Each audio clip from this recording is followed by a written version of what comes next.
Ahojte. Tak opäť mám v chove niečo nové a ako to už býva, tak samozrejme aj nové video.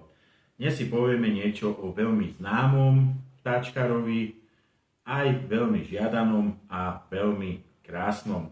Myslím si, že každý chovateľ alebo väčšina chovateľov ho má doma a je považovaný za najkrajšieho zemného pavúka. Reč je o Brachypelme hamori. Tento pavúčik je pôvodom z Mexika, kde obýva úlomky padnutých konárov, kôr, alebo si hlbí menšie nory, kde sa zdržuje. Čo sa týka veľkosti, tak v tele má tých 6-7 cm, v rozpätí nôh je to tých 14-16 cm. Je to zemný druh, čiže terárko pre zemné druhy. Na chov je nenáročný, čiže sa odporúča aj začiatočníkom.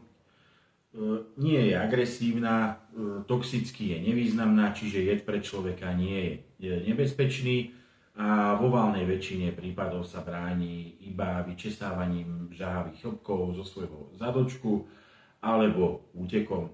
Naozaj veľmi zriedka sa stane, že by pohryzla. Mám toto určenú samičku, cca 2,5 cm v tele, takže si ju potom aj premiestnime. Čo sa týka sfarbenia, tak sfarbenie má naozaj krásne, možno aj preto je považovaná za najkrajšieho zemného pavúka alebo jedného z najkrajších zemných pavúkov.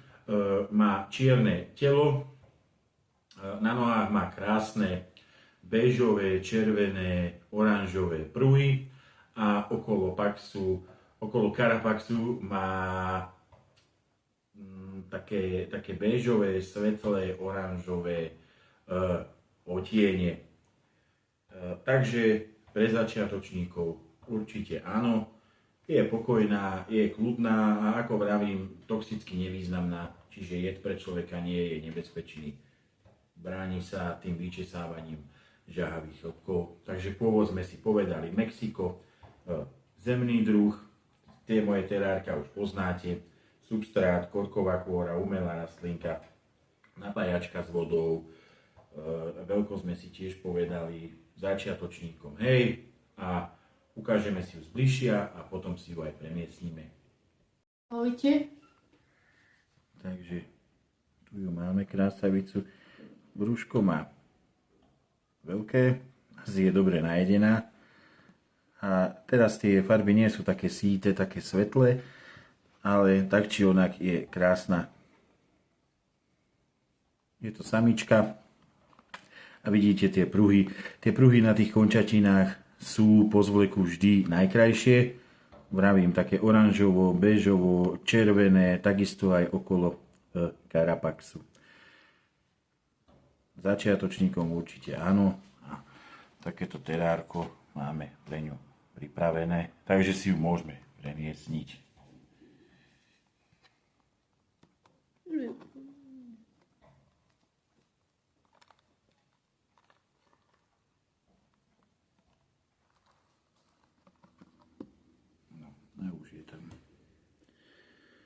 Ona si to tam očekuje, zabýva sa.